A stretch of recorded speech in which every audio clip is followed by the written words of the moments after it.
আসসালামু আলাইকুম প্রিয় শিক্ষার্থীরা, আশা করছি তোমরা সবাই ভালো আছো। আজকের এই ভিডিওতে তোমাদের নবম দশম শ্রেণীর গণিত বইয়ের তৃতীয় অধ্যায়ের একটা গুরুত্বপূর্ণ সৃজনশীল প্রশ্ন করাবো। খুবই গুরুত্বপূর্ণ। তোমরা প্রশ্নটি দেখতে পাচ্ছ, উদ্দীপক হিসেবে দেয়া আছে X square equal 5 plus 2 root 6 এবং পি ইকুয়াল দেয়া আছে রুট 5 মাইনাস রুট 3। এটা যদি হয় তাহলে উৎপাদকে বিশ্লেষণ করো। 16a square plus 1/16a square minus 2 plus 16a minus 1/a, এটার উৎপাদকে বিশ্লেষণ করতে বলছে। তো চলো শুরু করি। আমরা প্রথমে ক নম্বরটা করব। ক নম্বরে আমাদের যে রাশিটা দেওয়া আছে সেটা আমরা লিখব। তো লিখব প্রদত্ত রাশি। প্রদত্ত রাশি ছিল 16a square plus 1/16a square minus 2 plus 16a minus 1/a, এটার উৎপাদকে বিশ্লেষণ করতে বলছে। তো দেখো 16a স্কোয়ার, এই টুটাকে আমরা মাঝখানে নিয়ে আসি, প্লাস 1/16a স্কোয়ার, এটাকে আমরা পরে লিখলাম, প্লাস এদিকে যা আছে 16a মাইনাস 1/a, এটা আমরা লিখলাম। এখন আমরা এই যে 16a স্কোয়ার, এটাকে আমরা এইভাবে লিখতে পারি, 4a হোল স্কোয়ার দিতে পারি, কারণ a স্কোয়ারটা 4-এর উপর দিলে 16 হচ্ছে, আর a এর উপর দিলে a স্কোয়ার হচ্ছে।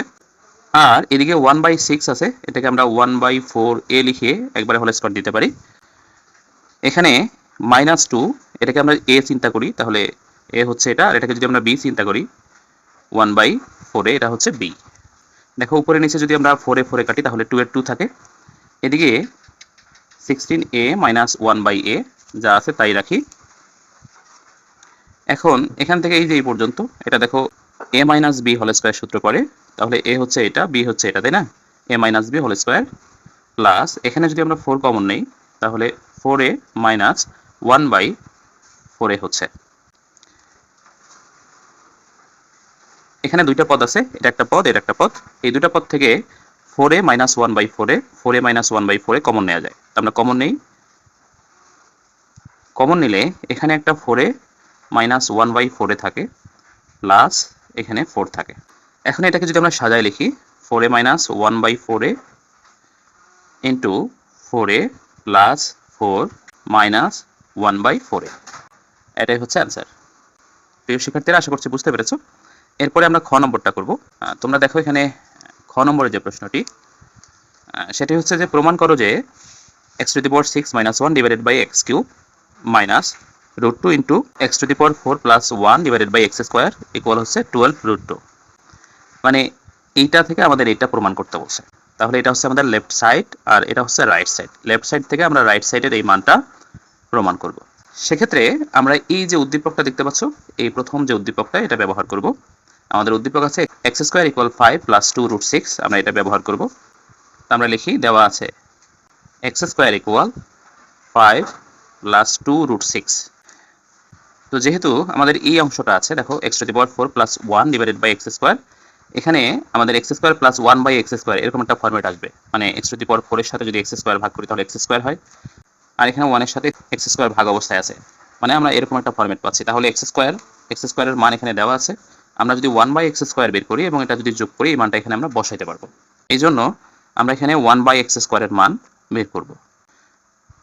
তাহলে এই উপরে 1 এর 1 আর নিচে x স্কোয়ারের যে মানটা আছে সেটা আমরা বসাই দিব। এখন এটা গতানুগতিকভাবে যেভাবে আমরা করি, আমাদের হরে যা আছে এই সংখ্যাটাই থাকবে, শুধু এর বিপরীত চিহ্নটা, মানে এখানে প্লাস আছে, এই মাইনাস দ্বারা উপরে নিচে আমরা গুণ করব, মানে 5 মাইনাস 2 রুট 6 এটা দ্বারা গুণ করব। এখন 1 দ্বারা যদি এটাকে গুণ করি, ওটাই হচ্ছে নিচে, এটাকে a চিন্তা করো, এটাকে b চিন্তা করো, a plus b into a minus b হয়, তাহলে এটা সূত্র হচ্ছে a square minus b square. এবার দেখো আমরা যদি নিচে 5-এর উপর স্কোয়ার দিই তাহলে 25 হয়, আর এটার উপর স্কোয়ার দিলে 24 হচ্ছে। কিভাবে? 2 এর উপর স্কোয়ার দিলে 4, আর রুট 6 এর উপর স্কোয়ার দিলে স্কোয়ার রুটে কাটা যায়, এখানে 6 থাকে। 4 এবং 6 যদি গুণ করো তাহলে 4 6 24 হয়, আর উপরে যা আছে তাই থাকবে 5 মাইনাস 2 রুট 6। তো নিচে বিয়োগ করলে কিন্তু 1 হয়, তো নিচের 1 দেওয়ার দরকার নাই, তাহলে উপরে যা আছে তাই 5 মাইনাস 2 রুট 6। আমরা কিসের মান বের করব? এখানে দেখো x square plus 1 by x square, এটার মান বের করব। এই জন্যে আমরা লিখব অতএব x square plus 1 by x square. তো x স্কোয়ারের মান আমাদের দেয়া ছিল 5 প্লাস 2 রুট 6, এই যে প্লাসটা এখানে দাও। এরপরে 1 বাই x স্কোয়ারের মান কিন্তু এটা বসাই দাও, 5 মাইনাস 2 রুট 6। প্লাস মাইনাস কাটা যাচ্ছে, 5 আর 5 যোগ করলে 10 হচ্ছে। তাহলে এক্স স্কোয়ার প্লাস 1/x স্কোয়ারের মান 10, এটা আমরা পাইলাম। এখন আমাদের কি করতে হবে, এই অংশটার কাজ করতে হবে। আমরা দেখি এই অংশটার কাজ করলে কেমন দাঁড়ায়। এখান থেকে আমাদের একটা মান বের করতে হবে। এই অংশটাতে দেখো এই যেখানে মাইনাস আছে, তার মানে আমাদের এই জায়গায় মাইনাস মান নিয়ে আসতে হবে। তো আবার x square plus 1/x square এটা সমান কিন্তু 10, তাই না? এখন এটাকে এ চিন্তা করো, এটাকে বি চিন্তা করো। A square plus B square সূত্র ফেলবো। আমরা জানি A square plus B square হচ্ছে A plus B whole square minus 2ab, আর একটা সূত্র হচ্ছে A minus B whole square plus 2ab। যেহেতু আমাদের মাইনাসের মানটা লাগবে, তাই আমরা এই নিচের যে সূত্রটা সেটা ফেলবো। তাহলে এটাকে আমরা এ ধরছিলাম, A minus B whole square plus 2ab equal to 10। উপরের এক্স নিচের এক্স কাটা যাবে, তাহলে এক্স মাইনাস 1/x এটার উপর হোল স্কোয়ার ইকুয়াল টু, এইদিকে 10 আছে, 2টাকে ওই পাশে নিয়ে যাও, প্লাস ছিল মাইনাস হয়ে যাবে। এক্স মাইনাস 1/x, এই স্কোয়ারটা এদিকে গেলে রুট হবে, আর এটা বিয়োগ করলে 8 হবে। এখন 8-এর উপর যদি আমরা রুট দিই তাহলে 2√2 হয়। এক্স মাইনাস 1/x এর মান আমরা বের করলাম। এবার আমাদের যে লেফট সাইড আছে, এই যে লেফট সাইড, এটা আমরা লিখবো। এখান থেকে আমরা এই মানটা বের করব। তো লিখবো লেফট সাইড, কি আছে আমাদের লেফট সাইডে, x⁻6 - 1 divided by x³ minus √2 x⁴ plus 1 divided by x²। এটা হলো আমাদের লেফট সাইড। এখন এই যে x³ একবার x⁻6 এর সাথে ভাগ অবস্থায় আছে, আমরা আলাদা করে দিই, একবার 1 এর সাথে ভাগ অবস্থায় আছে, মাইনাস √2, আর এটাকে আমরা যদি একইভাবে আলাদা করে দিই, এই নিচের x² একবার x⁴ এর সাথে থাকবে, প্লাস একবার 1 এর সাথে থাকবে। এটা যদি আমরা কাটাকাটি করি তাহলে উপরে আছে দেখো 6টা x কোন অবস্থায় আছে, যেহেতু 6 আছে পাওয়ার, নিচে আছে হলো 3টা, যদি কাটাকাটি করো আরো 3টা থাকবে, মানে আমরা x⁻6 কে x³ দ্বারা যদি ভাগ করি তাহলে x³ হবে, মাইনাস এটা 1/x³, এখানে মাইনাস √2, এখানে একই অবস্থা, x² প্লাস 1/x² হবে, যেটা আমি শুরুতে দেখিয়েছি। এখন এখানে a³ মাইনাস b³ এর সূত্র ফেলো। এটা সূত্র হচ্ছে a minus b whole cube plus 3ab into a minus b, এই সূত্রটা এখানে পড়বে, মাইনাস এই √2 এর √2 ইন্টু এটার মান কিন্তু আমরা 10 বের করছি, তাই না? এই যে আবার দেখো এই জায়গায়, এই যে দেখো এই জায়গায় আমরা 10 বের করছি, ঠিক আছে? এই মানটা আমরা এখানে বসাই দিব, তাহলে √2 এর সাথে 10 হবে। এবার দেখো এটার মান আমরা বের করছি হলো 2√2, তাই না? x মাইনাস 1/x এর মান 2√2, তাহলে এই জায়গায় বসাই দাও 2√2, এটার উপরে কিউব প্লাস এই 3 উপরের x নিচের x কাটা যাবে, এটার মান হচ্ছে 2√2 মাইনাস এটা যদি গুণ করো 10√2 হবে। এবার দেখো এটা যদি আমরা কিউব করি তাহলে কত হচ্ছে, 2 এর উপর কিউব করলে 8 হবে, আর √2 এর উপর কিউব করলে 2√2 হবে। পরবর্তীতে 2 আর 8 যদি গুণ করি তাহলে 16 হবে, এর সাথে একটা √2 থাকবে, প্লাস 3 × 6 √2 মাইনাস 10√2, 16টা √2 এবং 6টা √2, এটা যদি আমরা যোগ করে দিই তাহলে 22টা √2 হবে, আর এখানে মাইনাস 10টা √2 আছে। তো 22টা √2 থেকে যদি 10টা √2 বাদ দেই তাহলে 12টা √2 থাকে। দেখো আমাদের এই রাইট সাইডে যেটা প্রমাণ করতে বলছে সেটা কিন্তু এসে গেছে, তাই না? এটা হলো আমাদের রাইট সাইড। তো আমরা লিখবো অতএব left side equal right side, যেহেতু প্রমাণ করতে বলছে তাই আমরা লিখবো প্রুভড। প্রিয় শিক্ষার্থী, আশা করছি তোমরা বুঝতে পেরেছো। এরপরে আমরা গ নম্বর অঙ্কটা করব। আমাদের গ নম্বর অঙ্কের যে প্রশ্নটা আছে দেখো, p³ মাইনাস 8/p³ এর মান নির্ণয় করো। এক্ষেত্রে আমরা উদ্দীপকের এই যে অংশটা এটা ব্যবহার করব, p এর মান যেটা দেওয়া আছে p ইকুয়াল √5 মাইনাস √3। তাহলে আমরা এখানে লিখব, দেওয়া আছে p ইকুয়াল √5 মাইনাস √3, এই মানটা আমাদের দেওয়া আছে। এখন দেখো এখানে যেহেতু মাইনাস আছে এবং নিচে p আছে, তাহলে বুঝতে হবে এখানে 1/p এর মান আমাদের বের করতে হবে। তাহলে 1/p এর মান আমরা বের করে নেই, উপরে 1, নিচে যেহেতু p আছে আর p এর মান হলো √5 মাইনাস √3। যেহেতু √5 এবং √3 উভয় অমূলদ সংখ্যা এবং হরে এই অমূলদ সংখ্যা রাখা যাবে না, তাই আমরা কি করব, উপরে নিচে মানে লব এবং হরকে √5 মাইনাস √3 আছে, আমরা √5 প্লাস √3 দ্বারা গুণ করব। মানে এখানে যে চিহ্নটা আছে বিপরীত চিহ্ন, কিন্তু সেম জিনিস, মানে এখানে যা থাকবে তাই দ্বারাই গুণ করব।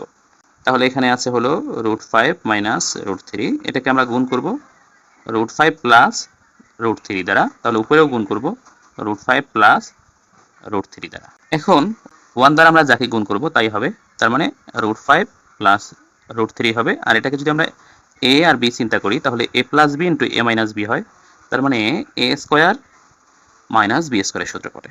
এবার দেখো উপরে √5 প্লাস √3, স্কোয়ার রুটে কাটা যায় 5 হয়, আর এখানে স্কোয়ার রুটে কাটা যায় 3 হয়।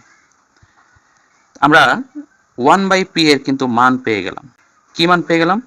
যে √5 প্লাস √3, এটা বিয়োগ করলে 2 হচ্ছে, তাই না? এখন দেখো এই 2টা নিচে আছে, এদিকে যদি নিয়ে আসি তাহলে সাইড চেঞ্জ হবে, উপরে যাবে, উপরে গিয়ে 1 এর সাথে গুণ হবে, তাহলে 2 আর 1 গুণ করলে 2 1 2, নিচে হচ্ছে p, আর এদিকে √5 প্লাস √3 হচ্ছে। দেখো এই অঙ্কটার মধ্যে এখানে মাইনাস চিহ্ন আছে এই জায়গাটার মধ্যে, তার মানে আমাদের বিয়োগ করতে হবে p এবং 2/p, এটা আমরা বিয়োগ করব। তাহলে দেখো আমরা কি করব, p এবং 2/p বিয়োগ করব। তো p এর মান আমাদের যেটা দেওয়া ছিল √5 মাইনাস √3, এই মাইনাস চিহ্নটা এখানে দিব। 2/p এর মান √5, এখানে প্লাস হওয়ার কথা ছিল, কারণ 2/p এর মান হচ্ছে √5 প্লাস √3, এই সামনে মাইনাসের কারণে পরের যে প্লাসটা এটা মাইনাস হয়ে যাবে। এবার দেখো প্লাস মাইনাসে কাটা যাচ্ছে, এখানে মাইনাস 2টা √3 আছে। এবার আমাদের মান বের করতে বলছে p³ মাইনাস 8/p³, এই মানটা আমাদের বের করতে বলছে। তাহলে এটাকে আমরা একটু সাজাই লিখি, p এর উপর এভাবে আমরা কিউব দিতে পারি, আর 2 দিয়ে নিচে p দিয়ে এইভাবে আমরা কিউব দিতে পারি। 2 এর উপর কিউব দিলে 8 হচ্ছে, p এর উপর কিউব দিলে p³ হচ্ছে। এবার এটাকে a চিন্তা করো, এটাকে b চিন্তা করো, a³ মাইনাস b³ এর সূত্র, তাহলে আমরা জানি a minus b whole cube plus 3ab, নিচে হচ্ছে a মাইনাস b। এখন উপরের p নিচের p কাটা যায়, এটার মান হচ্ছে -2√3, তাই না? এই যে এখানে দেখো উপরে কিউব আছে, প্লাস 3 আর 2 গুণ করো, 3 × 6, আর এটার মান হচ্ছে 2√3, তবে -2√3। মাইনাসের উপর কিউব মানে বিজোড় সংখ্যা, তাহলে মাইনাসটা থাকবে। 2 এর উপর কিউব দিলে 8 হবে, আর এই √3 এর উপর কিউব দিলে 3√3 হবে। প্লাসে মাইনাসে মাইনাস, 6 × 12√3। এবার 8 আর 3 গুণ করো, 3 আসতে 24 √3 মাইনাস 12√3। এবার এখানে দেখো এটাও মাইনাস এটাও মাইনাস, তার মানে দুইটা যোগ করতে হবে, 12 আর 24, এটা হয় 36√3। এটা হচ্ছে আনসার। প্রিয় শিক্ষার্থীরা, আশা করছি তোমরা বুঝতে পেরেছো। প্রিয় শিক্ষার্থী, আজকের এই ভিডিওটি এখানে শেষ করছি, দেখা হবে পরবর্তী ভিডিওতে। সে পর্যন্ত তোমরা সবাই ভালো থাকবে, সুস্থ থাকবে, আর হ্যাঁ অবশ্যই এই চ্যানেলটি সাবস্ক্রাইব করবা এবং ফেসবুক পেজটি ফলো করবা। তোমাদের সবার সুস্বাস্থ্য কামনা করে বিদায় নিচ্ছি। আল্লাহ হাফেজ।